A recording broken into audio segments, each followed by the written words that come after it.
All right, welcome back, guys. I'm here at Audio-Technica with Gary, and they have a new line of products, the System 10. I'm going to let Gary tell you a little bit about it. Thanks, Omar. Yeah, this is Audio-Technica System 10. Now, the technology is really unique because it operates in the 2.4 gigahertz range, which is actually an ISM band, which is worldwide compatible. So you can take this system to New York, Los Angeles, Paris, wherever, and you're going to have channels available to operate.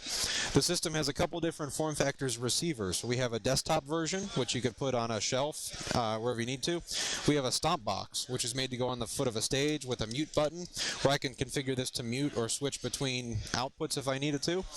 And then the really cool one here, we actually have a camera mount. So it's about the size of a pack of gum.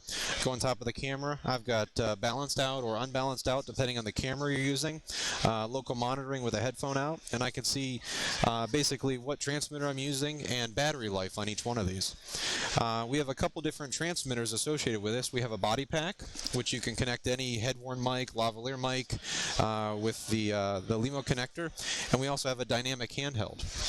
One of the cool things about the system is it's in 2.4, and it actually uses the guard bands of Wi-Fi. So even if I have a real heavy Wi-Fi usage area, it's actually looking at the environment, and it's hopping and staying away from that Wi-Fi.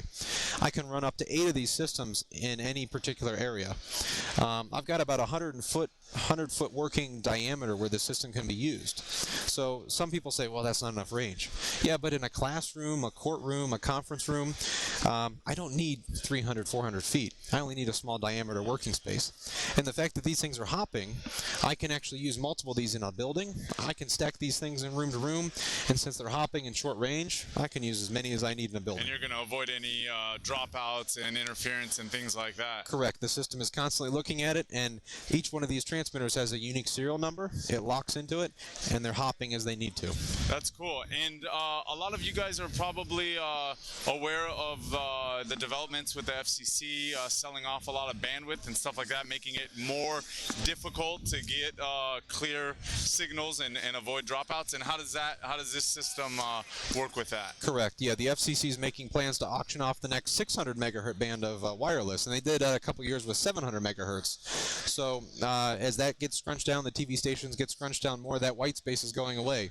This system operates way up in 2.4, which again is an ISM worldwide band that's open and free to devices like this. So it's really a future system that'll last you for at least the next 20-some years. That's awesome. So it's it's future-proof at least for those years and unaffected by this sell-off. Correct. And when the auction happens in the next couple years, whoever buys this system and uses it knows, hey, I don't have to worry about that. That's awesome. Thank you, Gary. You're welcome, Omar. Thanks for coming by. All right, cheers.